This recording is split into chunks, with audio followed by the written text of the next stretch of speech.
welcome to ZZ Talk with your hosts, Zino. And Zeus. This is a show about two guys who talk about any and everything, entertainment, sports, with a heavy dose of pop culture. Heavy dose of politics. Which today no pop culture this week. No pop culture. Yes, I know that was a Freudian slip. A lot happened. It's actually been 2 weeks since we last recorded.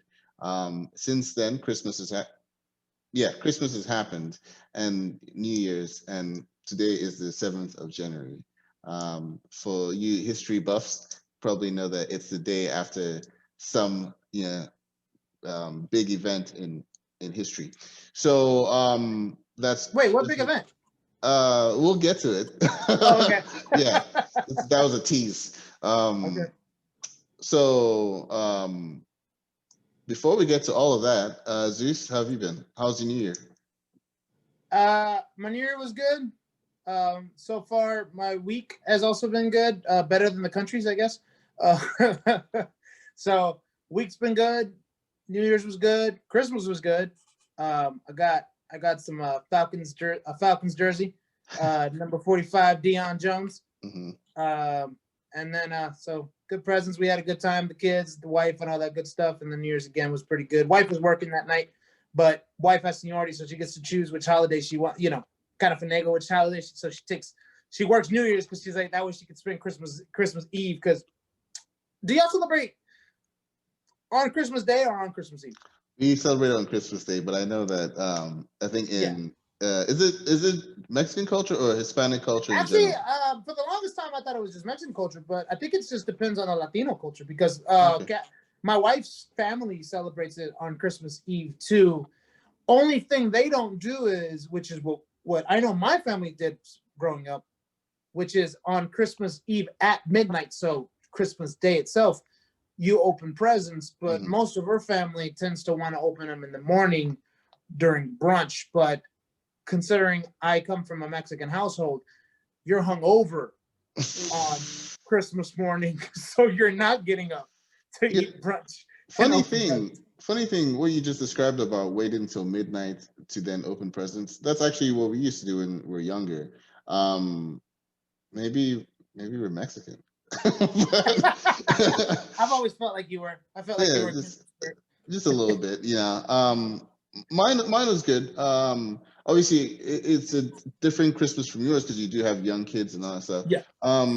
Mine was a little different. I mean, I went around and bought gifts for people. So on Christmas Day itself, I was driving around and delivering those gifts. That's kind of how I spent my day. I did get a gift from my mom. It was, Vicks, right? They make the menthol products.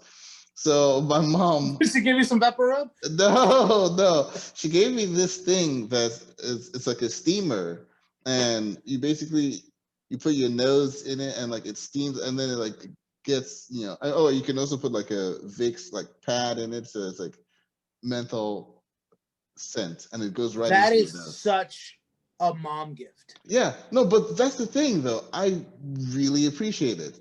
It's a really good gift. Yeah, and I loved it.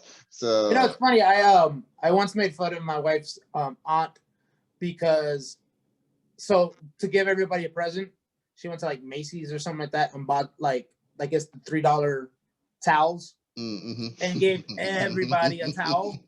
And I was making fun of it. I'm not gonna lie, it's actually like one of my favorite towels. Yeah. And that's how you know I'm old, because I have a favorite towel.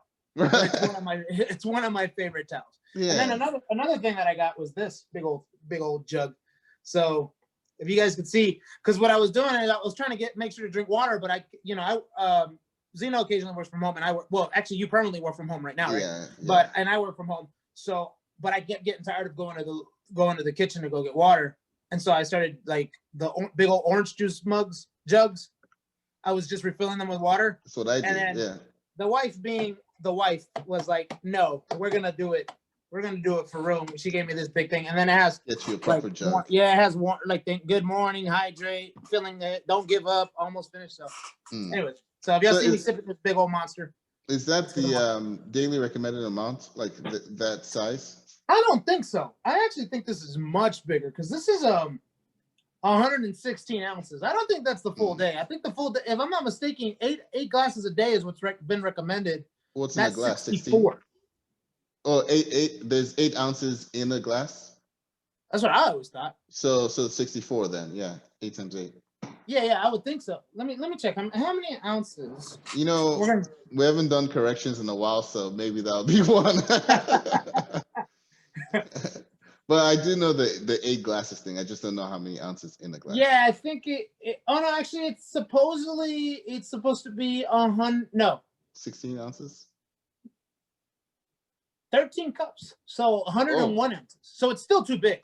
Yeah. No, but that's 101 ounces. So cups is obviously smaller than glasses. So oh, gotcha. 18, so 13 this cups. is about 10 ounces extra. Nice.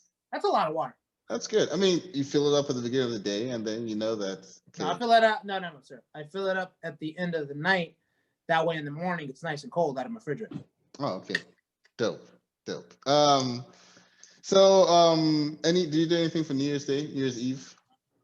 I just went to the family. My brother bought some fireworks, and he almost blew up his car and burnt down the next door neighbor because he did. So the one thing that, look, I'm an old ass man when it comes, like, I really hate that Georgia made fireworks legal. I think that was about roughly like maybe 5 years ago that it became fairly legal. Recent, yeah. Yeah, and I really hate it because I hate that I hear fireworks at 1 o'clock in the morning or 2 o'clock because on holidays they always extend the noise curfew to like 2 a.m. Mm-hmm. So I don't know if you knew that. So originally, I think normally it's supposed to be like midnight, if I'm not mistaken. So anyways, I hated the fireworks, but he wanted the fireworks, so we went and got fireworks. But of course, he decided to, when he lit it up, he put it down. The cord was out this way. He had it backwards. So it went all over the place. Oh, wow. It went all over the place. And I told him, you better be happy. His door was open. And he had all the fireworks in there. In the car? Okay. So he better be happy that they didn't go in there and then explode his car. So wait. So he had his car. He had the fireworks in the car. The door was open. And then he was trying to light one just outside of the car. He lit up the fireworks about a good 50 yards or no, not even less, like a good distance, like a good 15 yards away from the cars, or I don't yards. 15 yards is pretty. 15 or 50? 15. That's a pretty good distance. 15. Oh yeah. Because one of those rulers they use in school, 30 centimeters. That's yard. No, that's a foot. That's a foot. Yeah. Wait. 3 feet is 1 yard. But then, because it was upside down, when it exploded towards the concrete. So it had to go somewhere. So it went like all over the place. And I told him, I was like, you got to bust it at. And then it turned out, no, he was like, oh, no, I think I actually lit it upside down. He was like, oh, well. Did you die? But did you die? Yeah. Did you die, though? Exactly. What's the name of that NFL player that lost? Oh, no. George Plus. Played for the Jets, right? Or was it the Giants? No, he played for the Giants when he did it. Yeah. St. Pierre Paul. Yeah. Jason. No, it wasn't that. He wasn't holding it in his hands. Is it Jason Pierre Paul? Yeah, it's Jason Pierre Paul. Maybe. I don't know. Jason. Well, it happened to some guy. There's precedence for it. So, your brother wouldn't be the first for that to happen to. Yeah. You know how I know it's him? Because as soon as I started searching him, so it was Jason Pierre Paul, and then the last thing was the thing right after that was hand.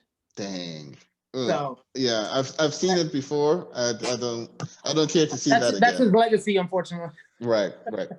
All right. So guys, we're gonna handle today's show a little different because a lot happened, mostly in politics. So normally what we would do is we would have the top 5 at the top of the show, and then get into it. Would usually tie into whatever our first topic is, and then we get into it. Instead, because so much happened since our last show, we're just really gonna get into it, and then after we're done with our politics section, we're gonna do a special top 5, which is more of a resolutions for our show, and we'll explain it a little better when we get to that point of the show. But so yes, the very first thing we're gonna do now is jump right into it. And we're going to talk about the vaccine rollout and COVID relief and so on and so forth. Anything before we start? And then after the top 5, we're gonna dive into sports because obviously sports is one of the most important things in this world. So I wonder what we're gonna do because honestly, like I watch a lot of sports. You watch a lot of sports. You watch a lot of sports. But I think our overlap is NFL. So when the NFL season's over after the Super Bowl, I'm gonna have to put Zeus on EPL, or he's gonna have to put me on whatever else he watches. English Premier League, soccer. So, but we will have sports section after the Super Bowl is done. Hey man, look, I honestly feel like just about every like sports broadcaster, I don't think they're into every single sport the way they passionately talk about it. Right, Joe Buck does MLB and NFL, and I don't know which one he knows more. I feel like he knows neither. He knows the good part. So I'll be able to keep up. But real quickly, English Premier League, that's the one with the pup, right? Okay. Anyway, anyway, we'll have but NFL. no. Yeah, let's go straight into it, man. All right, man.